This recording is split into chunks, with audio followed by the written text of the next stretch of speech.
hano gahunda y'amahoro twegereza kudusiga amahoro na iminsi itatu mba muri gato najya koko reka none ubu amaherezo ndajya kwiba icyo nzi cyo uzi uko leta ngiye yaranyibagiwe koko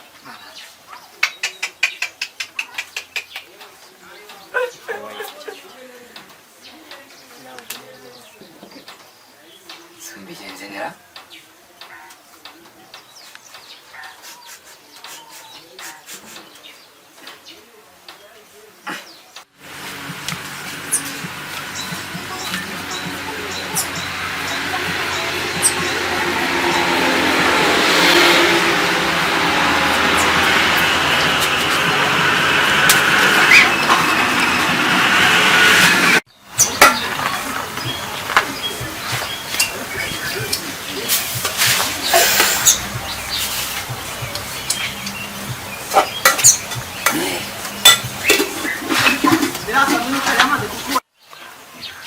icyambere icyatetse cyane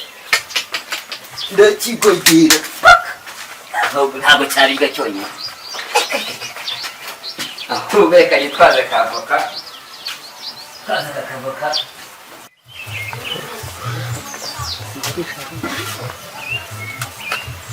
biraryoshye kabisa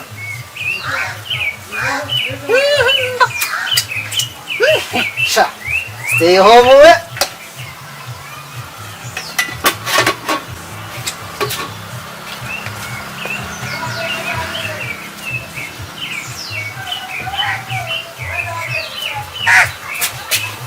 sondarisha iki ntuza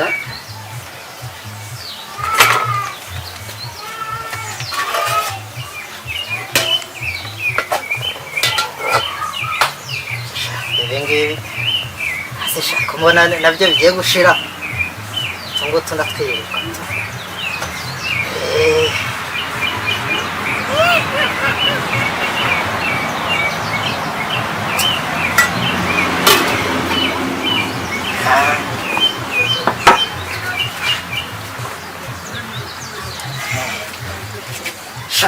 aho batubwiye kuguma mu nzu nanjye ngiye kurira hanze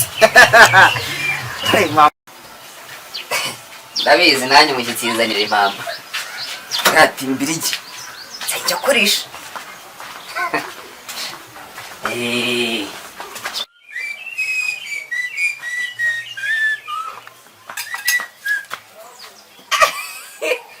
mbirigi jean mbirigi urajya hizi sa mbaza igihe bavugiye stay home ntabwo uyumva ariko dore si metero kuri metero si metero subira inyuma ukura muri kuzinyakira neza dore nataze voka ndavuga ati mbere igihe uje ko yabuze ikintu ajya muri gato wamaze ubu turutse wawe uzana voka uza kuzana hano nje ndi intura ku buryo nzanira voka nayo mfite voka zihiye mu nzu yanjye nyinshi hakubu mwabaye muto none se ubu umuntu aba yibereye mu rugo yirinze coronavirus nurangiza uze hano ashaka ikibazo ufite leta iravuga ngo dufashe bagenzi bacu urumva ubusakavuka nawe ukakuramira nagaruza rero rega mba ngutekereza mbere igihe ariko banzuma amazi mbaza no gakono ki amazi meza n'isabuni amazi se nta kibazo okay sava nze na nyine beno zindicara ku iki ntabwo rega tunayarukanye subira inyuma rwane so yunguranye ukamanga kangicurira kuri indi ariko sha uzi icyo bita boss mu rugo haka dore nari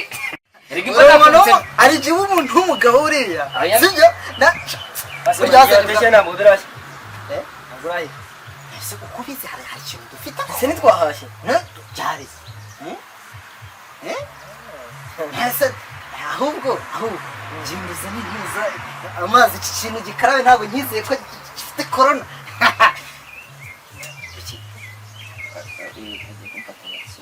mbere urabizi turi inshuti pe sibyo akoze umushyitsi akuzana n'impamvu akabura icyo mwakiriza nose n'iki ngiki kinahiye reba uranzana ubu se ndayirya buturora ayitogosi izashyejwe ubwo ejo nyine nibwo nzarya